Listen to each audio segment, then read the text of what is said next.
तो हम एक बहुत ही बेसिक कंपाउंड की बात करते हैं और वो कंपाउंड और कोई नहीं, वो है H2O यानी कि हमारा प्यारा पानी।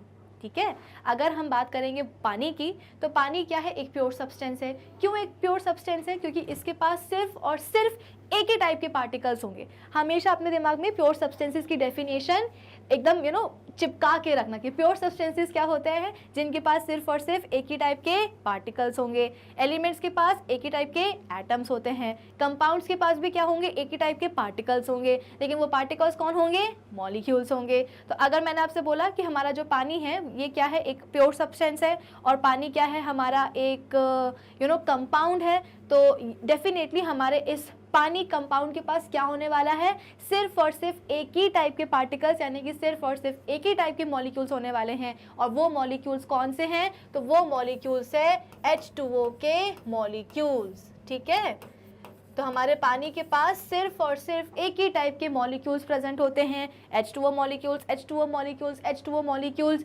इसीलिए पानी क्या बन गया, एक कंपाउंड बन गया। कंपाउंड मतलब क्या, एक प्योर सब्सटेंस बन गया। ठीक है, आई होप इतनी बातें सभी को समझ में आ रही होगी।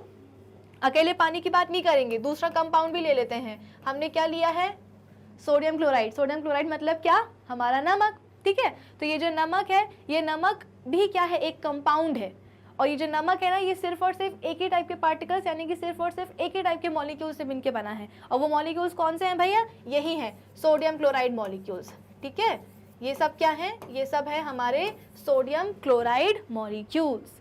तो अब आपको समझ में आ रहा होगा कि हम कंपाउंड्स को प्योर सब्सटेंसेस क्यों बोल रहे हैं, क्योंकि कंपाउंड्स के पास एक ही टाइप के पार्टिकल्स प्रेजेंट होते हैं। वो पार्टिकल्स होते हैं मॉलिक्यूल्स। तो पानी के पास सिर्फ और सिर्फ पानी के पार्टिकल्स हैं, पानी के मॉलिक्यूल्स हैं, इसलिए पानी क्या बन गया है, एक कंपाउंड बन गया है, एक प्योर सब्सटेंस बन गया है। जो हमारा नमक है उसमें सिर्फ और सिर्फ नमक के ही मॉलिक्यूल्स होंगे यानी कि एक ही टाइप के पार्टिकल्स होंगे, इसलिए नमक क्या बन गया, एक कंपाउंड बन गया और एक प्योर सब्सटेंस बन चुका है। ठीक है, तो आधी डेफिनेशन तो कंपाउंड की हमारी क्लियर हो गई कि कंपाउंड्स को हम प्योर सब्सटेंस क्यों बोल रहे हैं। लेकिन यहाँ पे एक ट्विस्ट है। ट्विस्ट क्या है कि इन मॉलिक्यूल्स को बनाने के लिए more than one type of elements combine हो जाते हैं। देखो ना यहाँ पे, अगर मैं एक पानी के वाटर की मॉलिक्यूल की बात करूँ, तो इस वाटर मॉलिक्यूल को बनाने के लिए यहाँ पे दो एलिमेंट्स का इन्वॉल्वमेंट है। दो एलिमेंट्स कंबाइन हुए हैं, कौन कौन से, एक है ऑक्सीजन और दूसरा है हाइड्रोजन।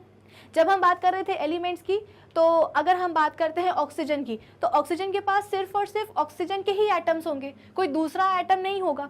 अगर हम बात कर रहे हैं हाइड्रोजन की, तो हाइड्रोजन के पास सिर्फ और सिर्फ हाइड्रोजन के ही एटम्स होंगे, नाइट्रोजन, ऑक्सीजन, कार्बन इनके एटम्स नहीं होंगे।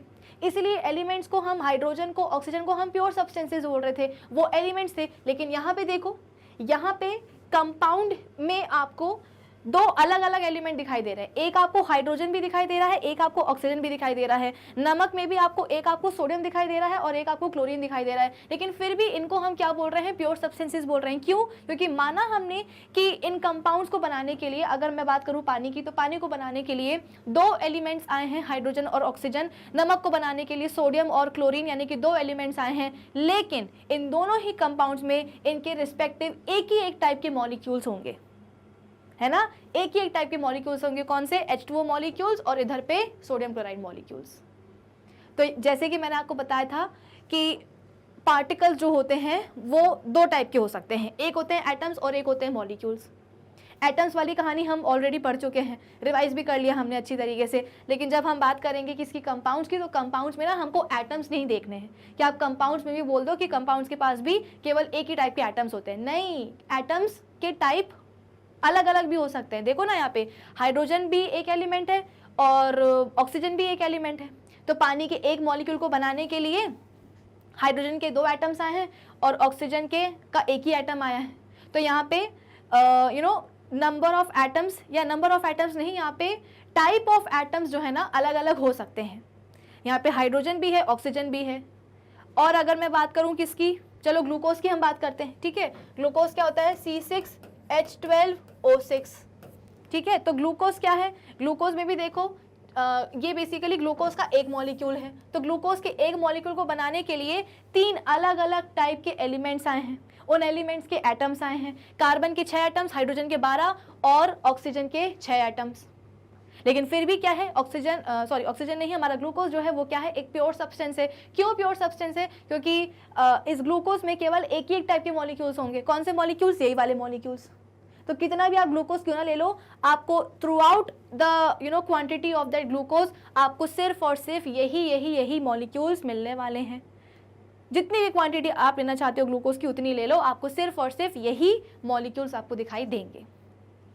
ठीक है, तो आई होप आपको कंपाउंड्स की कैटेगरी में ट्विस्ट समझ में आया होगा कि यहाँ पे हम बोल रहे हैं कि कंपाउंड्स प्योर सब्सटेंसेस है क्योंकि इनके पास केवल एक ही टाइप के पार्टिकल्स हैं, लेकिन वो पार्टिकल्स कौन है? मॉलिक्यूल्स हैं। और इन मॉलिक्यूल्स को बनाने के लिए ना more than one type of elements आकर के कंबाइन हो सकते हैं, इन्वॉल्व हो सकते हैं। जैसे कि पानी को बनाने के लिए दो एलिमेंट्स आए, हाइड्रोजन और ऑक्सीजन। नमक को बनाने के लिए सोडियम और क्लोरीन एलिमेंट्स आए। ग्लूकोज को बनाने के लिए कार्बन भी आया, हाइड्रोजन भी आया और ऑक्सीजन भी चला आया। ठीक है, अगर हम बात करेंगे सल्फ्यूरिक एसिड की तो H2SO4, तो इस सल्फ्यूरिक एसिड को बनाने के लिए हाइड्रोजन भी आया, सल्फर भी आया, ऑक्सीजन भी आया। अगर हम बात करेंगे किसकी, सपोज नाइट्रिक एसिड की यानी कि HNO3 की, तो यहाँ पे हाइड्रोजन भी आया, नाइट्रोजन भी आया और ऑक्सीजन भी आया। लेकिन इन सबको हम क्या बोल रहे हैं? प्योर सब्सटेंसेस बोल रहे हैं। क्यों? क्योंकि ये एलिमेंट्स नहीं है, ये कंपाउंड्स हैं। कंपाउंड्स में हम बोलते हैं कि एक ही एक टाइप के मॉलिक्यूल्स आपको दिखाई देंगे। पार्टिकल्स में कौन? मॉलिक्यूल्स, एटम्स नहीं, क्योंकि यहाँ पे आप देख सकते हो कि वैरायटी ऑफ एटम्स हो रहे हैं। सल्फ्यूरिक एसिड को बनाने के लिए हाइड्रोजन के 2 आए हैं, सल्फर का 1 आया है और ऑक्सीजन के 4 एटम्स आए हैं। यानी कि अलग अलग एलिमेंट्स के अलग अलग एटम्स आकर के कंबाइन होते हैं, मॉलिक्यूल बनाते हैं। और जब आपको किसी सब्सटेंस में एक ही एक टाइप के मॉलिक्यूल दिखाई दे तो मतलब वो क्या है? एक कंपाउंड है। और कंपाउंड मतलब क्या? एक प्योर सब्सटेंस। तो मुझे लगता है कि कंपाउंड्स का जो ट्विस्ट है वो सभी को समझ में आ गया होगा। चलो अब हम बात करते हैं आगे की।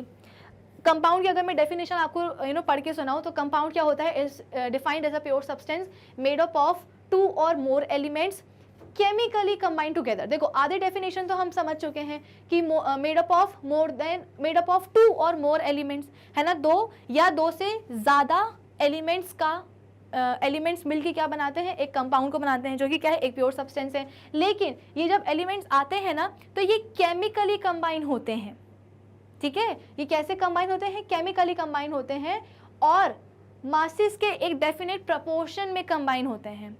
अगर मैं बात करूं पानी की, ठीक है, अगर मैं बात करूं किसकी? पानी की, तो पानी में देखो अगर मैं एक मॉलिक्यूल की बात करूं तो एक मॉलिक्यूल में हमेशा मुझे 2 हाइड्रोजन एटम और 1 ऑक्सीजन एटम ही दिखाई देगा। पानी की मैं किसी भी मॉलिक्यूल की बात क्यों ना कर लूं, हर उस एक मॉलिक्यूल में आपको 2 हाइड्रोजन एटम और केवल 1 ऑक्सीजन एटम ही मिलेगा। ऐसा नहीं है कि आपको हाइड्रोजन एटम जो है ना 3 मिल गए किसी मॉलिक्यूल में और किसी मॉलिक्यूल में ऑक्सीजन एटम्स जो है ना 4 मिल गए। नहीं, यहाँ पे हम बोलते हैं कि जब एलिमेंट्स कंबाइन होते हैं तो वो एक मासेस के डेफिनेट प्रपोर्शन में, एक मासेस के अपने एक डेफिनेट रेशियो में कंबाइन होते हैं। जैसे कि अगर हम बात करेंगे हाइड्रोजन की, तो हाइड्रोजन के एक एटम का मास बेसिकली एटॉमिक मास कितना होता है? 1 होता है ना, और 2 हाइड्रोजन एटम्स हैं। तो यहाँ पे अगर मैं हाइड्रोजन और ऑक्सीजन एटम्स के मासेस का एक रेशियो निकालूं तो यहाँ पे मैं लिख देती हूँ H/O। तो हाइड्रोजन एटम्स कितने लगे हैं? 2 लगे हैं, तो उनका मास कितना हो जाएगा? 2 हो जाएगा। ऑक्सीजन एटम, एक एटम का मास कितना होता है? 16। और वाटर के एक मॉलिक्यूल को बनाने के लिए कितना ऑक्सीजन चाहिए? केवल एक ही एटम चाहिए है। तो यहाँ पे हमने देख दिया कितना? 16। तो कितना हो जाएगा? 1/8। तो जब भी पानी बनेगा उसमें 1 पार्ट किसका होगा? हाइड्रोजन का होगा, और 8 पार्ट्स किसके होंगे? यानी कि 8 पार्ट्स किसके होंगे? ऑक्सीजन के होंगे। रैंडमली ऐसा नहीं कि आपने कितनी भी मन चाहिए ऑक्सीजन ले ली, मन चाहिए आपने कितनी भी हाइड्रोजन ले ली। अगर आपको पानी बनाना है तो पानी और ऑक्सीजन को आपको 1:8 के रेशियो में ही कंबाइन करना पड़ेगा। 1 पार्ट लेना पड़ेगा हाइड्रोजन का और 8 पार्ट्स लेने पड़ेंगे आपको किसके? ऑक्सीजन के। क्या आपको इतना समझ में आ रहा है? अगर मैं बात करूं किसकी? कार्बन डाइऑक्साइड की। चलो हम बात करते हैं कार्बन डाइऑक्साइड की। कार्बन डाइऑक्साइड भी क्या है भाई? एक कंपाउंड ही है। यानी कि ये एक प्योर सब्सटेंस है। कहने को हमारे लिए कार्बन डाइऑक्साइड बिल्कुल भी अच्छी नहीं है। जैसे कि मैंने आपको सेशन की स्टार्टिंग में बता दिया था कि एक आम आदमी के लिए प्योर सब्सटेंसेस की डेफिनेशन अलग होती है और केमिस्ट्री की भाषा में प्योर सब्सटेंसेस की डेफिनेशन कुछ अलग होती है। आम आदमी बोलेगा कार्बन डाइऑक्साइड तो हमारे लिए बिल्कुल अच्छी नहीं होती भैया, वो तो बहुत ही इम्प्योर होती है। हम तो क्या करते हैं, हमारी बॉडी में जो कार्बन डाइऑक्साइड बनती है उसको भी हम एक्सेल करते जाते हैं। क्यों? हमारे लिए बिल्कुल अच्छी नहीं है। क्यों? क्योंकि कार्बन डाइऑक्साइड इम्प्योर है, अच्छी नहीं है हमारे लिए। लेकिन अगर हम बात करेंगे केमिस्ट्री की, तो केमिस्ट्री में हम कार्बन डाइऑक्साइड को एक प्योर सब्सटेंस बोल रहे हैं। क्यों? क्योंकि कार्बन डाइऑक्साइड में आपको सिर्फ और सिर्फ CO2 मॉलिक्यूल्स ही दिखाई देंगे और इस CO2 मॉलिक्यूल को बनाने के लिए आपके पास आया है कार्बन एलिमेंट और आपके पास आए हैं ऑक्सीजन एलिमेंट। ठीक है, तो कार्बन डाइऑक्साइड के एक मॉलिक्यूल को बनाने के लिए आपको चाहिए है 1 कार्बन एटम और टोटल 2 ऑक्सीजन एटम्स। ठीक है, तो अगर हम कार्बन और ऑक्सीजन एटम्स के मासेस का रेशियो निकालेंगे तो कितना आएगा? 3:8 आएगा। यानी कि जब भी कार्बन डाइऑक्साइड बनानी है ना, तो ऐसा नहीं कि 100 ग्राम हमने जो है ना कार्बन ले ली है और 500 ग्राम ऑक्सीजन पड़ी हुई थी तो 500 ग्राम हमने ऑक्सीजन उठा के डाल दी है। नहीं, जब भी आपको कार्बन डाइऑक्साइड बनाना है तो आपको कार्बन और ऑक्सीजन को 3:8 के रेशियो में ही कंबाइन करना पड़ेगा। अगर आपने कंबाइन नहीं किया है इतने रेशियो में, इनके मासेस के इस डेफिनेट रेशियो में, तो आपको कार्बन डाइऑक्साइड नहीं मिलने वाली है। तो एक डेफिनेट रेशियो में ही आपको कंबाइन करना पड़ता है। डेफिनेट रेशियो किसका होता है?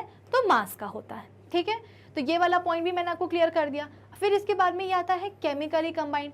केमिकली कंबाइंड होने का मतलब क्या होता है? चलो मैं आपको उसको एक एग्जांपल से समझाती हूँ। हमारे पास कुछ कच्चे चावल पड़े थे और हमारे पास कुछ कच्ची तुअर की दाल पड़ी थी, है ना। कच्चे चावल और कच्चे दाल, इन दोनों को हमने मिला करके रख दिया, है ना। तो क्या इस स्टेज पे जब आपने चावल और दाल को, कच्चे दाल और कच्चे चावल को आपने मिला करके रख दिया है, उसकी एक खिचड़ी बना के रख दी है, खिचड़ी पकाई नहीं है, ठीक है ना, अब इसको हमने कच्चा ही रखा है, तो क्या आप इस रॉ खिचड़ी को दोबारा से अलग अलग कर सकते हो? यानी कि जो आपने एक मिक्सचर बना दिया है चावल और दाल का, क्या आप इस मिक्सचर में से फिर से चावल और दाल को सेपरेट कर सकते हो? बिल्कुल कर सकते हो भाई। जो आपके पास खिचड़ी है उसमें से चावल या दाल को बीन के हटा लो, है ना। लेकिन अगर क्या हो, ये दोनों केमिकली कंबाइन हो जाएं, ये जो अभी आपने चावल और दाल को मिलाया था ना, ये आपने जो खिचड़ी बनाई थी, ये आपने बस इनको फिजिकली मिक्स किया था, केमिकली मिक्स नहीं किया था। लेकिन जब हम बात करते हैं ना कंपाउंड्स की, तो कंपाउंड्स में जो एलिमेंट्स आ रहे हैं ना मॉलिक्यूल्स को बनाने के लिए, तो वो एलिमेंट्स आपस में बस यूं ही मिक्स नहीं हो जाते हैं, फिजिकली मिक्स नहीं होते हैं, वो केमिकली मिक्स होते हैं, केमिकली कंबाइंड होते हैं। ठीक है, बाकायदा उनके बीच में जो है ना केमिकल बॉन्ड्स बनते हैं। जो भी एलिमेंट्स आ रहे हैं, सपोज पानी आ रहा है, ठीक है ना, पानी को बनाने के लिए हाइड्रोजन और ऑक्सीजन एलिमेंट आ रहे हैं, तो ये जो हाइड्रोजन और ऑक्सीजन एलिमेंट जो है ना, ये रैंडमली बस ये लोग ऐसे ही फिजिकली मिक्स नहीं हो जाते हैं, बाकायदा हाइड्रोजन और ऑक्सीजन के बीच में क्या बनते हैं? केमिकल बॉन्ड्स बनते हैं, यानी कि केमिकली कंबाइन होते हैं। तो कंपाउंड्स को बनाने के लिए एलिमेंट्स तो आते हैं, 2 या 2 से ज़्यादा टाइप के एलिमेंट्स, लेकिन वो कंबाइन कैसे होते हैं? केमिकली होते हैं, और साथ ही साथ अपने मासेस के एक डेफिनेट रेशियो में या प्रपोर्शन में कंबाइन होते हैं। ये नहीं कि मन चाह कितना भी कोई सा भी एलिमेंट जो है ना उड़ेल लिया, जितना था उतना डाल लिया, नहीं था तो नहीं डाला, ऐसा नहीं होता। चलो, तो आई होप कंपाउंड्स के बारे में ये सारी बातें आप सबको क्लियर हो गई होंगी। जो भी मैंने आपको बातें बताई हैं उसको अपने दिमाग में हमेशा के लिए बिठा लो, क्योंकि एग्जाम में आपको इसी तरीके से चीज़ें लिखनी है। कॉमन सॉल्ट और सोडियम क्लोराइड के बारे में भी मैंने आपको बता दिया है। It is a compound made up of 2 elements, sodium and chloride या chlorine, chemically combined together in a fixed proportion of 23:35, ठीक है, बाय मास। चलो, अब इसके बाद में